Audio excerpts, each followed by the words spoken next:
Hi everyone, I am Marielle, a Filipina pharmacist. I am a registered pharmacist in the Philippines from 2017, and recently I got my registration as a pharmacist here in Australia. So in this video, I'll be sharing the different steps on how to become a pharmacist here in Australia as an overseas pharmacist. So I summarized it into 7 steps and we will go through with it individually. So step 1 is to apply for an eligibility check with the Australia Pharmacy Council. So before doing that, you need to create or sign up for an account with the Australia Pharmacy Council's candidate portal. So we will be under the knowledge stream pathway. So once you've created your account, you can now apply for an eligibility check. So what are the documents needed for the check? Number 1 is your passport. Number 2 is the official photo-bearing identification such as your PRC ID. Number 3 is your birth certificate. Number 4 is your qualification certificate. Number 5 is your academic transcript of records. Number 6 is your evidence of registration. Once you receive an email from the Australia Pharmacy Council that you are eligible, you can now proceed to step 2, which is to sit the OPRA exam. So OPRA stands for Overseas Pharmacist Readiness Assessment. So before, I did the CAPS examination, which is the Knowledge Assessment of Pharmaceutical Sciences. But now they changed it to OPRA. It consists of 120 multiple choice questions and you need to complete it within 2 hours and 30 minutes. After passing the exams, you can now apply for the OPRA provisional registration.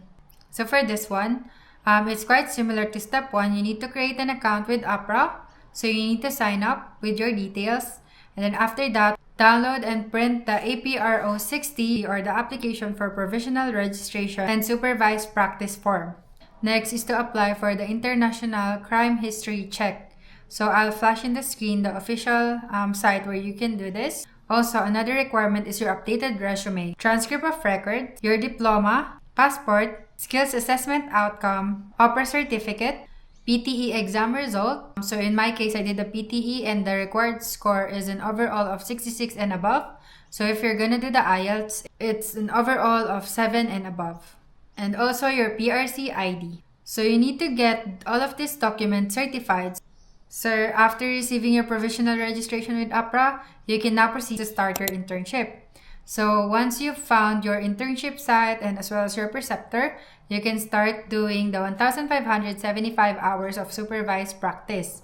But I would recommend for you to download and print the SPWR 60. So in this form, there is a section there where you need to fill out the weekly hours that you're doing. And it's also a way for you to monitor how many hours you've already done so far. And it's very important that you get it signed off by your preceptor every week.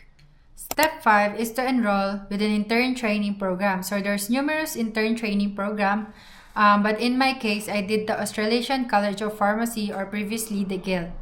Step 6 is to pass the written and oral examinations. In order for you to register for the written and oral exams, you need to complete at least 75% of your supervised practice hours. So for the written exams, it is given by the Australia Pharmacy Council. It consists of a total of 100 multiple choice questions and you need to complete it within 2 hours. So it's an open book examination. Then for the oral exams, it is given by the OPRA. So it consists of 3 parts. So part A is your primary healthcare, which is 10 minutes. Part B is your legal and ethical practice, which is 5 minutes. And part C is your problem solving and communication, which is 20 minutes. So after passing both of the examinations, you can then proceed to step 7, which is to apply for OPRA general registration. So this is also done in the OPRA portal, so you just need to transition from provisional to general registration. And the documents or the PDF files that I submitted in this one is my ITP certificate, SPWR 60, and finally my written exam result.